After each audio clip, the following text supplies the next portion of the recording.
नमस्कार दोस्तों, UPSC mania में आपका स्वागत है। आज हम डिस्कस करेंगे 3 अगस्त 2020 का द हिंदू समाचार पत्र। उससे पहले चलते हैं कल के प्रश्नों की तरफ। कल का सबसे पहला प्रश्न है, बाल गंगाधर तिलक कौन से अखबार के संपादक थे? केसरी बिल्कुल सही है, मराठी बिल्कुल सही है, यानी सी ऑप्शन ए व बी दोनों सही आता है। भारत में चीनी मिट्टी यानी सेरेमिक इंडस्ट्री के लिए प्रसिद्ध है। तो जो खुर्जा शहर है ये चीनी मिट्टी के लिए काफ़ी प्रसिद्ध है। ढोले आयुष्यन की किस श्रेणी में आते हैं? ढोले आपका आयुष्यन के संकटग्रस्त यानी इंडेंजर्ड कैटेगरी में आते हैं, बी ऑप्शन सही आता है। अब हम चलते हैं अपने आज के समाचार पत्र की तरफ। समाचार पत्र में सबसे पहली इंपॉर्टेंट न्यूज़ है, Pakistan behind Chinese info war on border stand of. तो जब भारत चीन सीमा पर गतिरोध उत्पन्न हुआ था, उस समय आप देख रहे थे कुछ ट्विटर अकाउंट्स ऐसे जो शो कर रहे थे कि चाइनीज सैनिकों के ट्विटर अकाउंट्स हैं ऑफिशियली, लेकिन हकीकत में वो पाकिस्तानी ट्विटर अकाउंट्स थे और उनसे प्रयोग किया जा रहा था कि गलत इन्फॉर्मेशन फैलाने का, जिससे भारतीय लोगों के बीच में जो आम जनता है उनके बीच में भड़काव उत्पन्न हो, और ये एक मतलब अंदर से कमज़ोर करने का प्रयास था। तो अभी इन ट्विटर अकाउंट्स का पर्दाफाश हुआ है, इनको ट्रैक किया जा रहा था। तो पहले इन ट्विटर अकाउंट्स पर कोई उर्दू शब्द प्रयोग हो रहे थे, बाद में इनको कन्वर्ट कर दिया गया। जैसे ही इनको टारगेट करना था, मंदारिन भाषा बदल दी गई। जैसे एक उदाहरण दिया गया है, एक अकाउंट था जिसको जियोजिंग 637 नाम से अकाउंट था, ट्विटर अकाउंट। ये पहले हीनाराबी 2 के नाम अकाउंट चलता था, लेकिन जैसे ही इंडो चाइना फेस ऑफ हुआ था, इसका नाम बदल के पूरी डिटेल चेंज कर दी गई थी। ऐसे में पाकिस्तान ने जो है इंफॉर्मेशन वार इंडिया के अगेंस्ट जो है छेड़ दी थी, जिससे भारत की जनता को भड़काने का प्रयास किया गया था। जिसको भी पर्दाफाश किया गया ट्विटर के उससे। अगली न्यूज आर्टिकल है, Amit Shah test positive admitted to hospital. तो जो हमारे गृह मंत्री माननीय अमित शाह जी हैं, इनको कोरोना पॉजिटिव पाया गया है और ये जो है अभी हॉस्पिटल में एडमिट हुए हैं। अगली न्यूज आर्टिकल है, a year on several Jammu and Kashmir leaders still confined.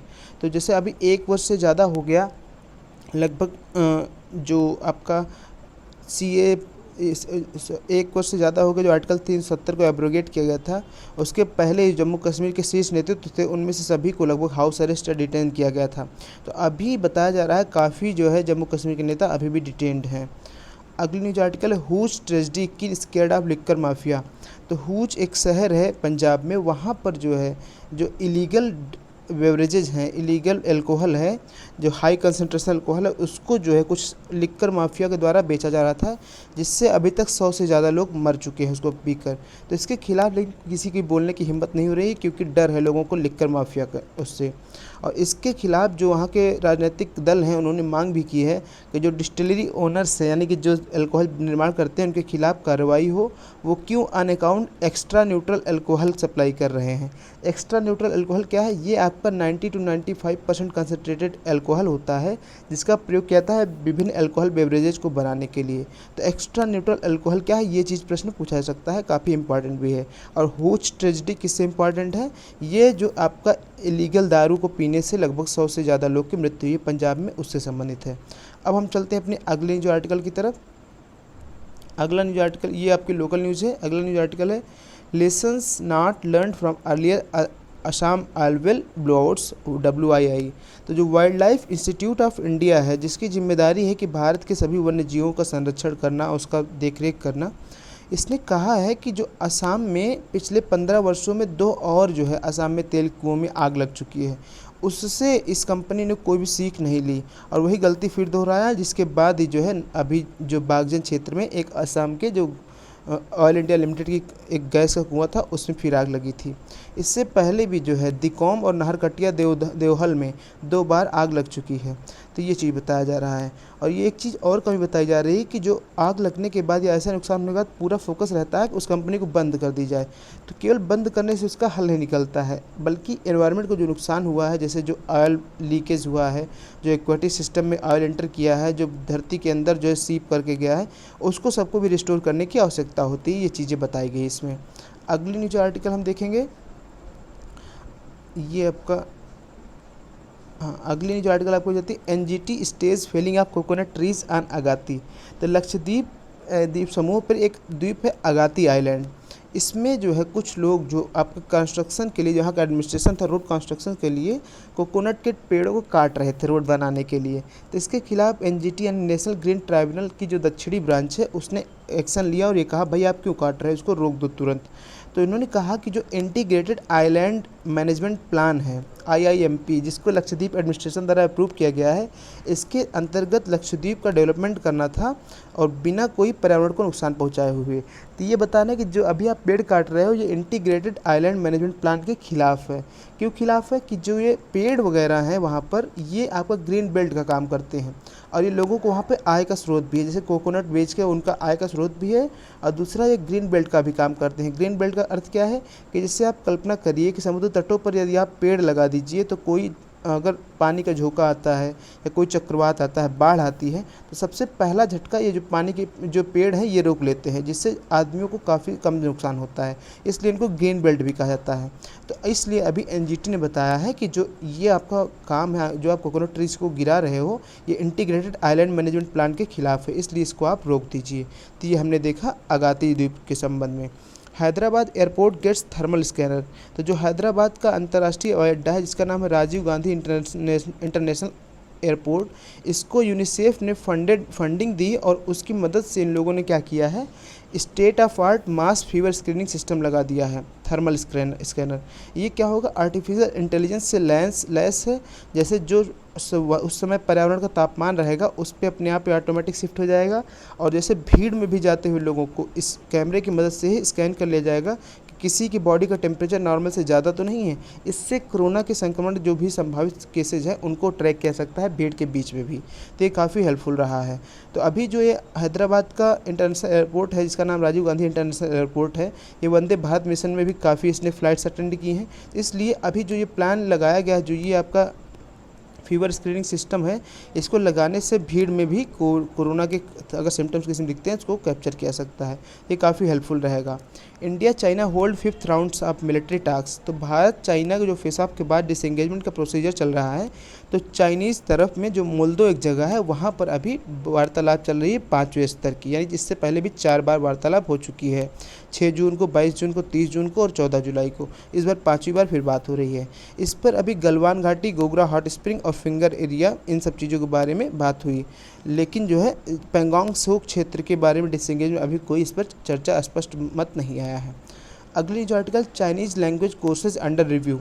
तो जो हमारी नई राष्ट्रीय शिक्षा नीति 2020 लागू हुई, जो जारी हुई, इसमें कहा गया कि जो विदेशी भाषाओं का विकल्प होता है अध्ययन करने का, उनमें से मंदारिन जो कि चाइनीज़ भाषा है उसको हटा दिया गया। अब इसके बाद एक कदम और बढ़ते हुए जो शिक्षा मंत्रालय है उसने जो है, जो भी हमारे देश में जो भी संस्थान चाइनीज़ भाषा को पढ़ा रहे थे उनको उन्होंने नोटिस दिया है। तो जैसे आपका मुंबई यूनिवर्सिटी और Vellore institute of technology VIT, इन दोनों में आपका कन्फ्यूशियस इंस्टीट्यूट है जो चाइनीज़ भाषा को पढ़ाते हैं, और OP जिंदल ग्लोबल यूनिवर्सिटी, उसमें भी चाइनीज़ भाषा पढ़ाई जाती है। तो इन सभी यूनिवर्सिटीज़ को नोटिस भेजा गया है। ये यूनिवर्सिटीज़ हालांकि कन्फ्यूज़ हैं, अभी कंफर्म नहीं है कि रीज़न क्या है नोटिस भेजने का, लेकिन कहीं ना कहीं इसका प्रभाव आप भारत चीन सीमा गतिरोध पर से जोड़ सकते हैं। अगली news article, centre 6 3 more months for CAA rules. तो जो सिटीजनशिप अमेंडमेंट एक्ट 2019 है, इसको तो पास हुए काफ़ी दिन हो गया, लेकिन अभी इसको प्रभाव में आने के लिए कुछ कानून बनाए जाते हैं जिनको बाई लॉज कहते हैं। ये आपका मंत्रालय के जो सेक्रेटरी वगैरह लोग रहेंगे वो बैठ के इन रूल्स को तैयार करेंगे। तो अभी 6 माह से ज़्यादा हो गया है। सामान्यतः किसी कानून के पास होने के 6 माह के भीतर इसका रूल बन जाना चाहिए। इस पर कमेटी ने इस पर रिपोर्ट भी मांगी गृह मंत्रालय की, अभी तक आपने क्यों रूल्स नहीं बनाया। तो गृह मंत्रालय ने अभी 3 महीने का और समय मांगा है CAA के संबंध में रूल्स बनाने के लिए। Punjab hooch tragedy death tolls rises to 98। अभी हमने देखा पंजाब में जो हुज ट्रेजिडी हुआ था, जो एक्स्ट्रा न्यूट्रल अल्कोहल के अधिक सेवन की वजह से लोगों की मृत्यु हो गई थी, जिसमें बताया जा रहा है कि 98 लोग के लगभग मर चुके हैं अभी तक। अगली न्यूज आर्टिकल है, confusion over invite to Advani. तो 5 अगस्त को जो राम मंदिर का भूमि पूजन होने वाला है, तो उसमें जो राम मंदिर के निर्माण में महत्वपूर्ण भूमिका अदा करने वाले भाजपा के नेता लाल कृष्ण आडवाणी की महत्वपूर्ण भूमिका थी।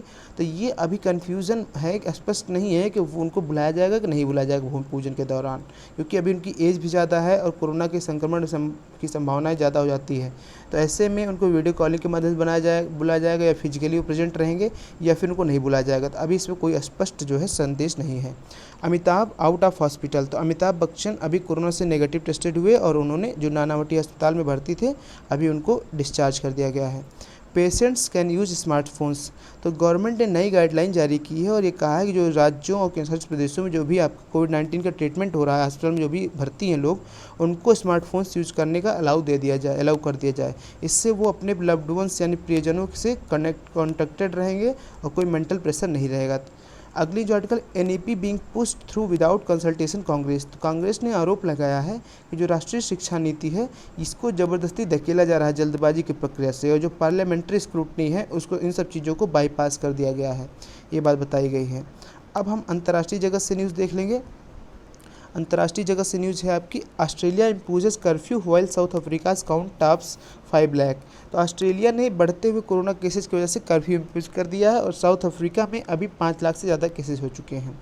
Black voters wary of voting by mail. तो जैसे कि अमेरिका में राष्ट्रपति चुनाव होने वाले हैं, तो वहाँ पर कोरोना का संक्रमण इतना तेज़ बढ़ गया है, इसके लिए एक विकल्प ये भी ढूंढा जा रहा है जो वोटिंग हो वो ईमेल के माध्यम से वोटिंग हो। तो ऐसे में जो अश्वेत वोटर्स हैं, काले लोग हैं वहाँ पर, अफ्रीकन एशियन ओरिजिन के लोग, वो डर रहे हैं कि जो अगर वो ईमेल से वोटिंग करेंगे तो उनका वोट ही रिजेक्ट कर दिया जाएगा, क्योंकि वहाँ पर रंगभेद काफ़ी है। जिस अभी ये कारण कि ये जॉर्ज फ्लॉयड की एक हत्या भी हो गई थी अश्वेत व्यक्ति की, इससे जो वहाँ के ब्लैक वोटर्स हैं वो काफ़ी वहाँ पर मतलब विश्वास की कमी है। अगली जो आर्टिकल है, 15 killed in Cameroon Boko Haram attack. तो कैमरून में 15 लोगों की मृत्यु हो गई बोको हराम की द्वारा हमला करने से।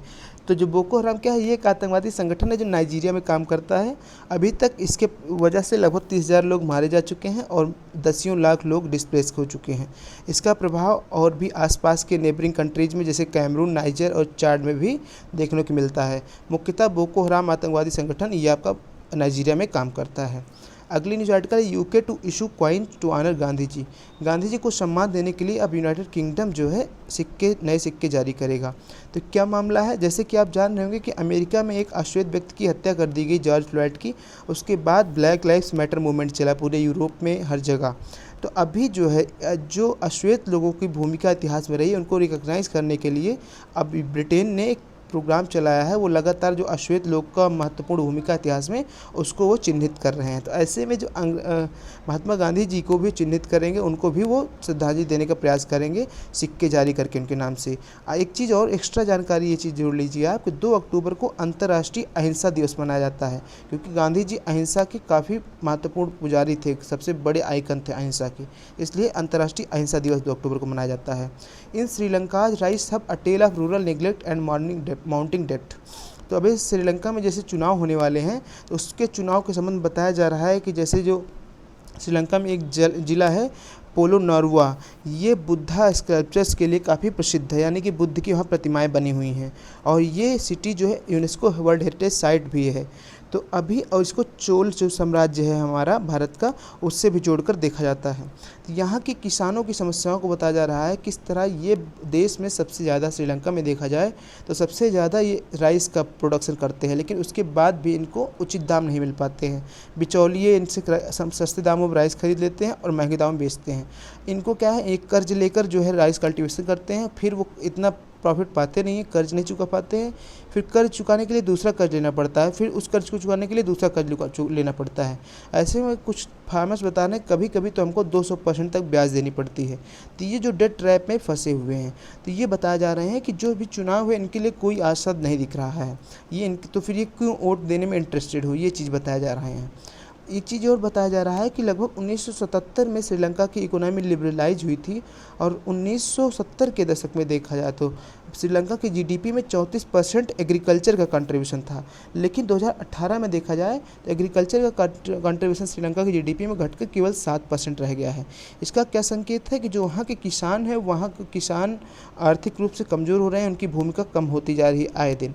ऐसा क्यों हो रहा है कि जो है लगातार कभी सूखा, कभी फ्लड्स, और जो फार्मर प्रोटेस्ट होते रहते हैं, और इरिगेशन उपलब्ध नहीं होता रहता है, फर्टिलाइजर सब्सिडी नहीं मिलती है, और सब पैडी के डिफरेंट अच्छे प्राइसेस नहीं मिलते। इन वजह से किसान वहाँ के काफ़ी जूझ रहे हैं। तो ये सब मुद्दे अभी जो है उठ के आ रहे हैं श्रीलंका के चुनाव के दौरान। ये थी हमारी आज की न्यूज़पेपर डिस्कशन। इस पे बेस्ड क्वेश्चंस को हम देखते हैं। क्वेश्चंस हमारे हैं, अगाती द्वीप कहाँ स्थित है? केरल, तमिलनाडु, लक्षद्वीप, अंडमान निकोबार। बोको हराम आतंकवादी संगठन किस देश से संबंधित है? सोमालिया, नाइजीरिया, यमन, उपर्युक्त सभी। अंतर्राष्ट्रीय अहिंसा दिवस कब मनाया जाता है? 1 अगस्त, 2 अक्टूबर, 11 जनवरी, 25 दिसंबर। ये थी हमारी आज की न्यूज़पेपर डिस्कशन। बहुत बहुत धन्यवाद। Thank you.